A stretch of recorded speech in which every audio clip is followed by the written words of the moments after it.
क्या हुआ जब स्वयं भगवान श्री राम ने चलाया महादेव पर उन्हीं का पशुपात्र आखिर क्यों हुआ था? श्री राम और महादेव के बीच महाप्रलयकारी युद्ध आप देख रहे हैं, तो चलिए करते हैं ज्ञान की बातें। वीडियो में आगे बढ़ने से पहले हमारे चैनल को सब्सक्राइब अवश्य करें और बेल आइकन को दबाना ना भूलें। देवों के देव महादेव अपनी असीम शक्तियों के बल पर पल भर में किसी का भी विनाश कर सकते थे, लेकिन उनका सामना करने बहुत स्वयं भगवान श्री राम कहते हैं कि धर्म की स्थापना करने के लिए त्रेता युग में भगवान विष्णु को श्री राम अवतार लेना पड़ा था। धर्म की स्थापना हेतु एक बार श्री राम को अपने आराध्य महादेव पर अस्त्र उठाना पड़ा। इस युद्ध के कारण पूरे संसार में रहताहे मच गई थी। ये बात उसे समय की है जब भगवान श्री राम अश्वमेघ यज्ञ कर रहे थे। इस एक का नियम था कि यज्ञ का घोड़ा जी भी राज्य में होकर गुजरेगा हुआ राज यज्ञ करने वाले राजा का हो जाएगा, और अगर किसी भी राज्य में अश्वमेघ में का घोड़े को बंदी बना लिया जाएगा तो उसे राज्य के साथ युद्ध करके उसे परास्त करना पड़ेगा। अश्वमेघ यज्ञ के दौरान यज्ञ के घोड़े को लेकर श्री राम के भाई शत्रुघ्न आगे बढ़ रहे थे। या के घोड़े को जिन जिन राजाओं ने पकड़ा उनके साथ श्री राम की सेवा का युद्ध हुआ। अयोध्या की सेवा के आगे सारे राजा को झुकना पड़ा, क्योंकि उसे सेवा में स्वयं शत्रुघ्न जी, हनुमान जी, सुग्रीव, भारत और उनके पुत्र पुष्पकल और कई सारे महापराक्रम योद्धा थे, जिसे देवता भी युद्ध नहीं करना चाहते थे, क्योंकि उनसे युद्ध करना यानी श्री राम को चुनौती देना। सभी राजाओं को परास्त करने के बाद ये या का घोड़ा देवपुर जा पहुंचा। देवपुर में जिनका राज था वह कोई और नहीं बल्कि वीर मारे थे। एक वीर शासक होने के साथ साथ वीर रामदी बहुत ही धार्मिक भी थे, जो महादेव के परम भक्त थे। एक बार वीर मणि ने अपनी कठोर तपस्या से महादेव को प्रसन्न किया, और उनकी तपस्या से प्रसन्न होकर महादेव ने उन्हें वरदान देते हुए कहा था कि जब भी उन पर या उनके राज्य पर कोई भी संकट आएगा, जब वह स्वयं आकर उनका रक्षा करेंगे, कहते हैं। इसीलिए उनके राज्य पर आक्रमण करने का साहस जिस किसी में भी नहीं था। इस प्रकार देवपुर का नाम महाकाल की नगरी भी पड़ गया था। सभी राजाओं को परास्त करने के बाद श्री राम का अश्वमेघ घोड़ा देवपुर जा पहुंचा। तब राजा वीर मणि के महाकर्मी पुत्र रूपमांड ने उनसे बंदी बना लिया, और उसके बाद उन्होंने अयोध्या केसी को चुनौती देकर कहा कि वह शत्रु से जाकर कह दिया कि यह का घोड़ा वीरमणि के पुत्र स्वयं रूपमांड ने बंदी बना लिया है। यदि वह अपने घोड़े के मुक्त करना चाहते हैं तो आकर देवपुर केसी से युद्ध करे। देवपुर के राजा वीरमणि प्रभु श्री राम के महाप्रकरण से भली भांति परीक्षित थे। वह जानते थे कि राम स्वयं भगवान विष्णु के अवतार है। इसीलिए जब उन्हें पता चला कि उनके पुत्र ने अयोध्या की सेवा के युद्ध की चुनौती दे दी है, तब उन्होंने अपने पुत्र से कहा, तुमने श्री राम को युद्ध की चुनौती देकर ठीक नहीं किया है।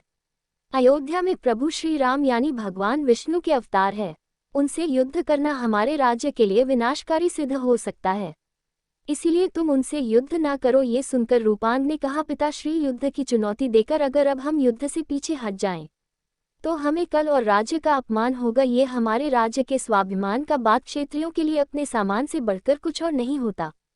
ये वीर मणि ने अपने पुत्र को युद्ध किया आज्ञा दे दी। राजा वीरमणि ने अपने भाई वीरसेन और अपने पुत्र संपूर्ण ग्रंथ और अपनी सेवा के साथ युद्ध भूमि क्षेत्र में पहुंचे। तब शत्रुघ्न को पता चला तो वह बहुत क्रोधित हो उठे। उन्होंने संपूर्ण सेवा को देवपुर पर आक्रमण करने का विचार किया। तब हनुमान जी ने शत्रुघ्न से कहा कि उसे नगरी की रक्षा स्वयं देव के देव महादेव करते हैं, इसीलिए देवपुर पर आक्रमण करने से पहले हमें इस राजा वीरमणि से बातचीत करनी चाहिए और बातचीत से इनका हल निकालना चाहिए, नहीं तो देवपुर पर आक्रमण करने से पहले भगवान श्री राम को आज्ञा लेना चाहिए। या शत्रुघ्न बोले, अगर हमारे रहते भ्राता श्री राम को ये भूमि में आना पड़े तो यह हमारे लिए अत्यंत अपमान की बात होगी। हमें अभी देवपुर पर आक्रमण करके उनके चुनौती का जवाब देना चाहिए। इसके बाद शत्रुघ्न जी अयोध्या के विशाल सेवा के साथ देवपुर पर आक्रमण किया। देखते देखते ही एक भयंकर युद्ध शुरू हो गया। भारत जी के पुत्र पुष्पकर और वीरमणि एक दूसरे के साथ युद्ध करने लगे। वह दोनों एक दूसरे पर घातक बढ़ चलने लगे। इस समय वीरमणि पर एक भयंकर बाढ़ चल दिया, जिस प्रहार से वीरमणि सहन न कर सके और पल भर में वह मूर्छित हो गए। शत्रुघ्न जी वीरमणि के दोनों पुत्रों को नागपाश से बांध दिया। वीरमणि होश में आए तब उन्होंने अपने सिकोहर के कगार पर देखा। तब उन्होंने स्वयं भगवान शिव के स्मरण किया। तब महादेव ने अपने भक्त वीरमणि की रक्षा करने हेतु मृत नदी और बिरंगी के साथ एक विशाल सी भेजी। उसे समय महादेव के सभी अनुसार हर हर महादेव कर अयोध्या कैसे न पर पाल पाल पड़े। ये देख अयोध्या की सेवा बहुत ही जल्द भयभीत हो उठी और जल्द ही हार का सामना करना पड़ा। जब श्री राम के पास ये सेवा के हार के संदेश पहुंचा तो वह खुद भारत और लक्ष्मण के साथ उसे क्षेत्र में आया। ये देखकर श्री राम जी को बड़ा क्रोध आया और वह वीर भारत से बोले, जैसे तुमने पुष्पकल का वध किया वैसे ही तुम अपने मृत्यु के लिए तैयार हो जाओ। ये कहकर श्री राम वीर भारत और शिवगढ़ से युद्ध करने लगे। युद्ध के दौरान जब श्री राम ने देखा कि वह साधारण अक्षरों से शिवगानों को प्राप्त नहीं कर पा रहे हैं, तब उन्होंने दिव्यास्त्र चलाने का विचार किया। श्री राम ने अपने दिव्यास्त्र को देखते ही देखते वीर भारत कृषि बिरंगी अधिकांश शिवगानों को मूर्छित करने के लिए छोड़ दिया, जिससे सभी मूर्छित हो गए। श्री राम के महाप्रकरण देखकर शिवगढ़ शिव जी को बुलाने गए। तब महादेव ने देखा कि उनकी सेवा संकट में है। तब वह स्वयं युद्ध भूमि में आए। श्री राम स्वयं भगवान विष्णु के अवतार थे, उनके सामने स्वयं देवों के देव महादेव थे। इस युद्ध में पूरी सृष्टि का विनाश हो सकता था, इसीलिए श्री राम और महादेव को सामने देख सभी लोग भयभीत हो गए।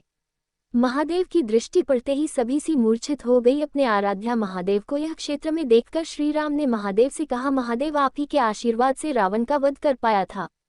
हमारे अंदर जो बाल है और प्रकरण होगा आपकी कृपा है, ये सुमित का योग आपकी इच्छा से हो रही है, इसलिए आप कृपया शांत हो जाएं। ये सुनकर शिवजी बोले, हे राम, मैं आपसे युद्ध नहीं करना चाहता, लेकिन मैंने अपने ब्राह्मणी को रक्षा करने का वचन दिया है, इसलिए चाहते हुए भी मुझे आपसे युद्ध करना पड़ेगा और मैं चाहता हूँ कि आप मुझे युद्ध करें। महादेव की बात सुन श्री राम ने महादेव पर एक एक करके अपने दिव्यास्त्र चल दिए, लेकिन महादेव ने पल भर में उन दिव्यास्त्रों को निगल गए। तब श्री राम ने महाशक्तिशाली यानी पशुपात्र चलाने का विचार किया।